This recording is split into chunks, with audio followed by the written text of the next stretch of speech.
Hello and welcome to St Michael's Hill. This is going to be the March update from the layout, although as you will see there is nothing that has changed on the layout other than anything that's not glued down has been removed. So it's because the big move is kind of here, it's up upon me.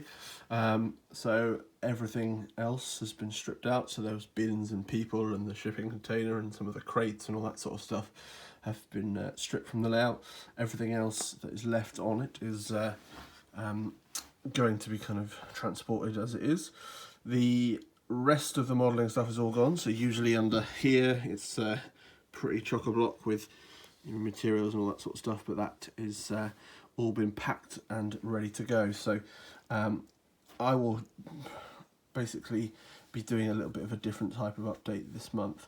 I've had a few new additions to the layout already, and it's also going to be Alexandra Palace this weekend, so I'm going to be going along and I'm sure I'll pick up a few things there as well. So I'm going to show you a little bit about what I've picked up in the month already, and then also what I get at Alexandra Palace, and then I'm going to run you through plans for the next kind of month, as despite the move I will be continuing modelling and getting videos ready up for every weekend. So the flow of videos is not going to stop whilst I kind of go through the move, although perhaps work on the layout won't start up again until April or May, although it is already almost April as I'm talking to you now, but probably it will be the end of April or May by the time I really start getting more work done on the layout. And I think the first thing I am going to try and do is get the fiddle yard sorted. So even if it's not a proper fiddle yard, just having some tracks off scene so I can kind of run things in is probably what's going to happen. As I am moving to the new house, and I've already spoken a bit about a new layout, I think that's probably the direction I'm going to go with. And whilst at Michael's Hill, the name will certainly live on, and I will not be destroying this layout at all. I think it's going to be a case of get it to a state which is pretty finished, and maybe kind of start on something new. But I want to be able to use this, so I'm going to add a couple of tracks or cassettes or something that will fit in behind here, and then I'll be able to kind of run the layout. And you know, I will probably keep coming back to this and making improvements. It's by no means perfect, and that's part of the problem. Even in the short time that I've been modelling again, my kind of skills and kind of what I've accepted as is good enough has kind of changed a little bit, and there's certainly things on here that I would do again differently, for sure. So as this project was always meant to just be a reintroduction to the hobby, try and practice some new skills. Before I'd started this layout, I had never modelled water, I'd never had a DCC layout, so I'd never used an airbrush or weathering powders or anything. So this layout was always going to be something that I can kind of use, but at the same time was always kind of a test out for skills and things, and before I moved to a new layout. So yeah, I will certainly be doing that. So join me in just a second for you, but for me it'll be a few days, and I'll talk you through some of the stock that I've got now, and then anything I pick up at Alexandra Palace, and then I might show you a little bit around the new house that I'm at and the options for a layout. So join me in a second. I'm back again. For you that would have been an instant. For me that's been a couple of days of moving, and I've actually been to the London Festival of Railway Modelling at Alexandra Palace as well. So I'm going to run through, like I said, a few things that I've picked up in the month, and then there is some other bits that I picked up at Ali Pally. So the first thing that I've been looking at is this Cambrian model railway kit for a Shark brake wagon. At this stage it's kind of fairly early stages, so I'll show you my progress so far. So far I've built the chassis, and I've given it a coat of satin black paint, and also primed the rest of it in grey. The chassis also had a full kind of grey primer before I applied the black satin. So now it's kind of getting onto the stages of doing the sides and filling up the the contents. It's my first time of building a wagon kit, and I'm really enjoying it so far. It feels like kind of throwback to kind of the days of doing airfix, although I think my ability is now far improved. So far so good. It's certainly a bit tricky. There's quite a lot of detailing kind of on the underside that needed to go on, all the kind of brake arms and piping and all that sort of stuff. So yeah, it's been good. So far I'm pleased with how it's looking, but it's obviously very early days. The one thing that kind of is a little bit, not concerning, but it's very light, which is, yeah, interesting. I think I'm going to need to add a little bit more weight to that, and also the wheels are kind of plastic, I think, at the moment, so I might look at upgrading for some metal wheels. I know that generally the kits come without wheels, although I did buy this on eBay in a set which came with wheels and bearings, so it wasn't really a choice of mine, so I might go back and get some metal wheels at some point.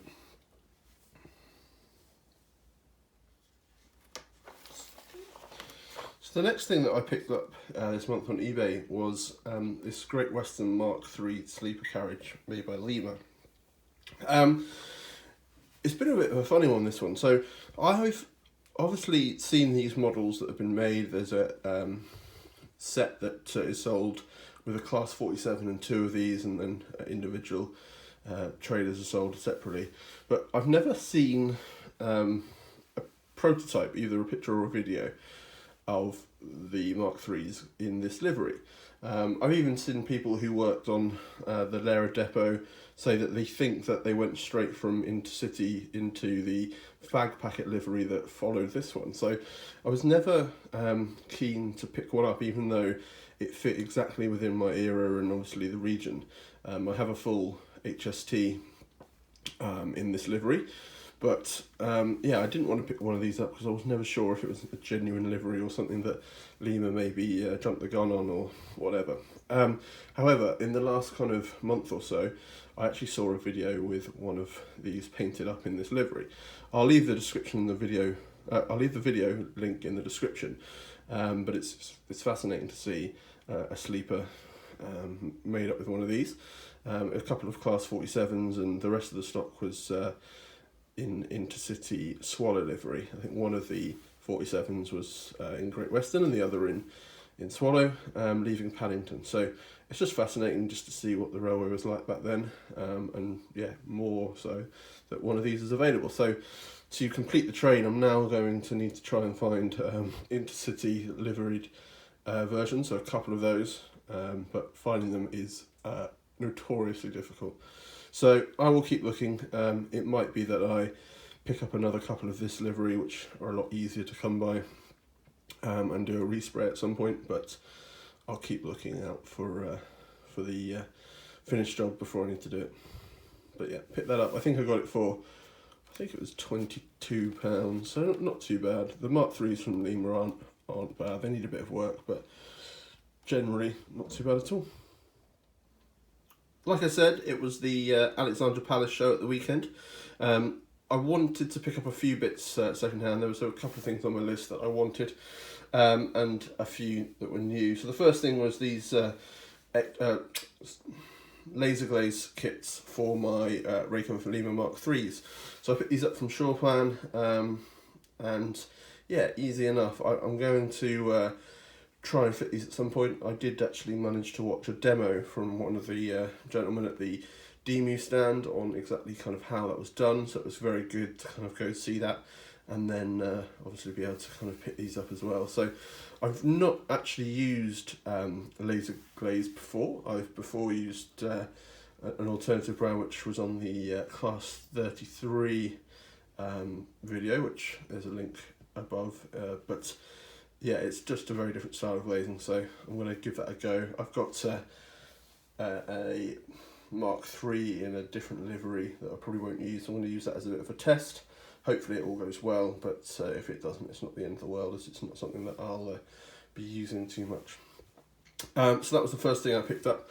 The second thing was from Model U.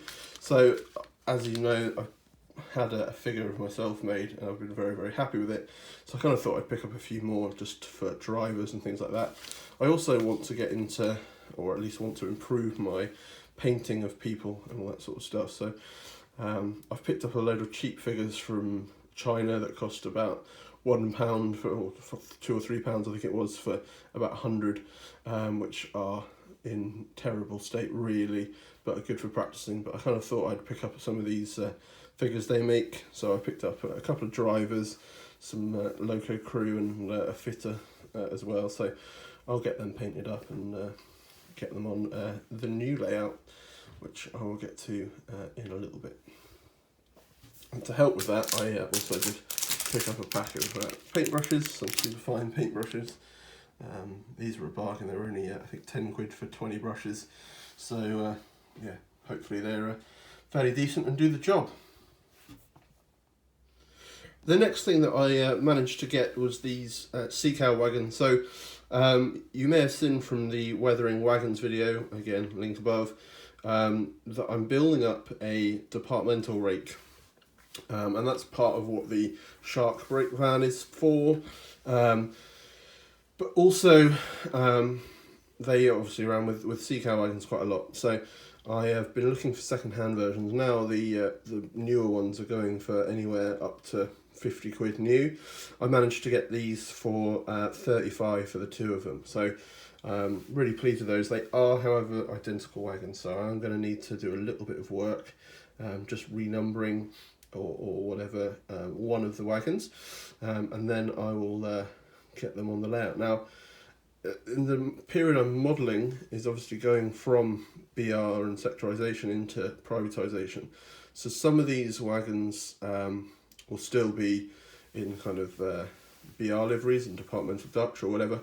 The ones that are going to be EWS are probably going to have been recently painted, as the company was fairly newly formed. So I'm not going to do too much more weathering. As you can see, they actually come weathered. I don't know if I can get a good shot. Yeah, they come weathered, and it's not terrible. I'll probably weather up the frames a little bit more and all that sort of stuff, but I'll generally keep the sides in fairly decent condition, as like I said, they would have been fairly newly painted. But yeah, I'm very pleased with those. I didn't see any others the whole day, so I'm quite glad that I picked those up. The final kind of piece of rolling stock that I picked up at the show was this Turbot wagon again for the departmental rake, which is in departmental livery. So I will give this one a good weathering. I've had a couple of the Turbots from Kerno before, in the EWS livery, so I like them as a wagon. I know there's a bit of debate about whether the ones that Dapol have just released are better and all that sort of stuff, but as I already have two of these from Kerno and I've been very happy with them, I thought I'd pick up another one in this livery. This is actually the livery I wanted initially, but it sold out very quickly on the first run, so I'm quite glad they've done a second run of it. I'm going to get this weathered up into a fairly beaten up condition, I think. Lots of oxidation on that. So the final things that I picked up at the show were these Nightwing kits.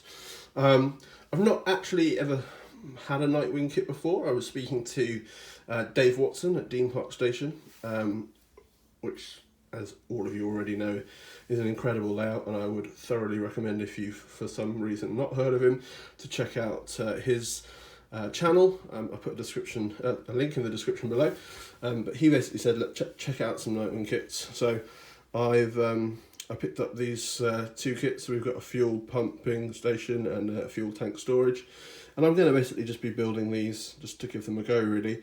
Like I said before, until the layout is kind of up and running again, I'm not going to be able to really do too much work on it, but I will find the time to do a bit of modelling. So I thought I would pick up some of these kits and give them a go and put them together. They generally seem fairly good. I will probably do a video working on one of these kits, but generally for everything that Dave said, that I should be happy with them, and generally I've had a look around and a lot of people agree. So yeah, I will get these together at some point, probably make a video about that. And yeah, that was everything that I picked up at the Alexandra Palace show. In terms of the show itself, I found it to be a little bit disappointing. Now, it's not because it was badly organised. Actually, I had a lot of fun there. I had good chats with the P4 Society. Like I said, watched a demo from the DMU Society, and generally had a good day. Met with some friends and YouTubers and things like that. So wouldn't complain about that. And the layouts that were on display are all of a high standard. There's some incredible work that people are doing, and I aspire to be at that level. And it's nothing to do with the quality of the layouts that was on display, just more the I guess range of them. There was only, as far as I could tell, 2 British modern image layouts. One of them was in N-gauge, a nice DB Schenker layout, kind of depot, and the other one was a small station, kind of end to end with footyards at each end. I have some footage of I think both of them, so I will I'll pop that footage in a second, as they were great. But it was just a very Steam orientated show this year, which I get it. There's a lot of people who are interested in Steam and a lot of layouts that are built that way, so that's good. But it would have just been great to have seen a little bit more representation of the diesel electric kind of era. There is more modern image being done on the non-British layout, so there was a good few European layouts that were obviously modern image, and that was great. A lot of those are great, but it's just not what I'm really interested in. So a little bit disappointed actually about the layouts that were on display.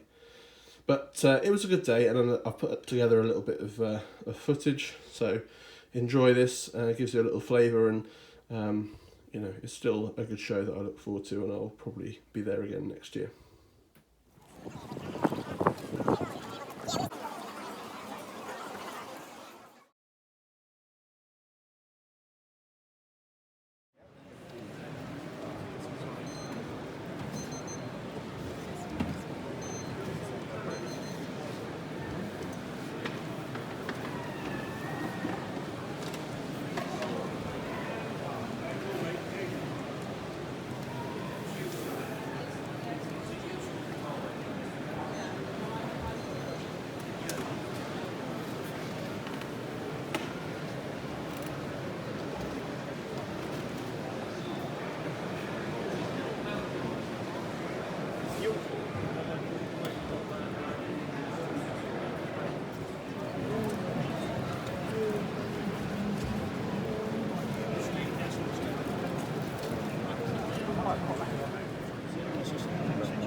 Yes, 1'6".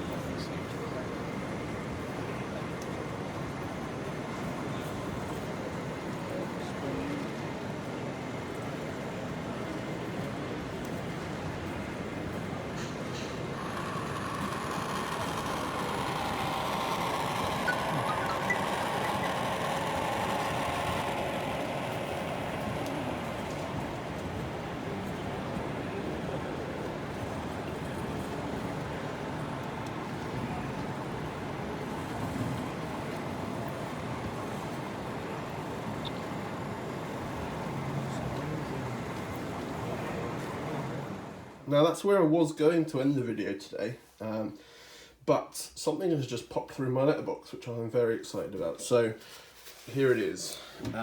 It is a little kit from Strathpepper Junction. So firstly, if you don't know Strathpepper Junction as a channel, David, who runs it, is an unbelievable modeler. So check it out for sure.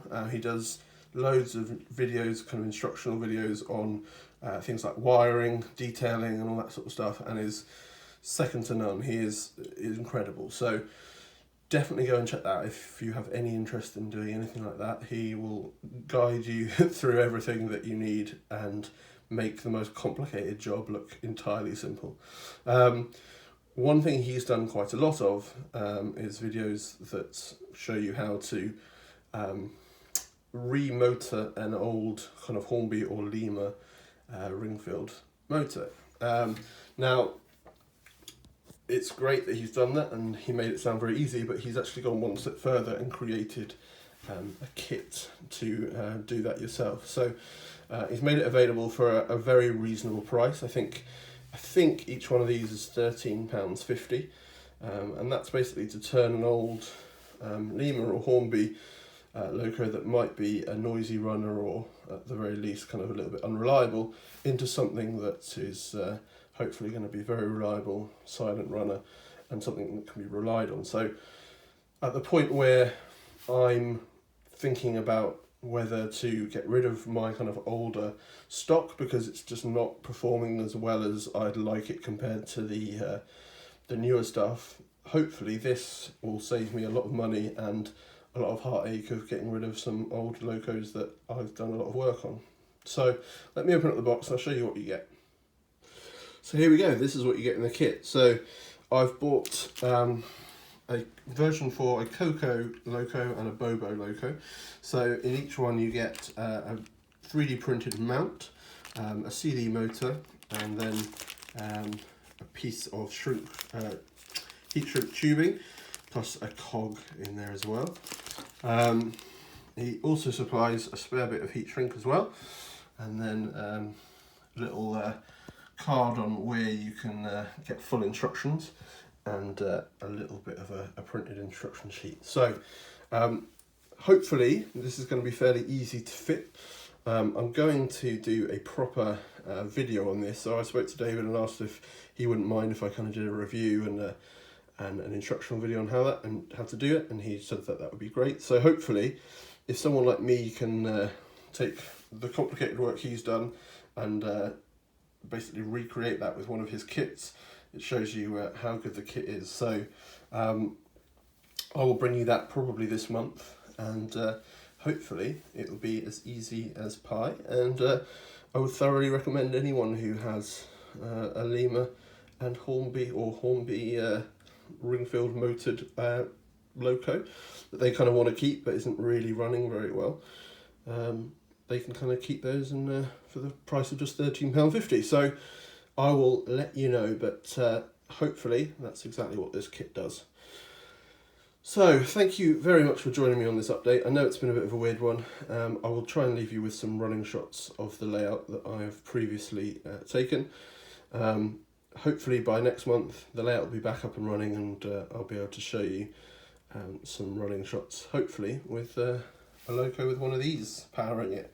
So thank you very much, and I will see you all again soon on St Michael's Hill. Thank you very much. Bye.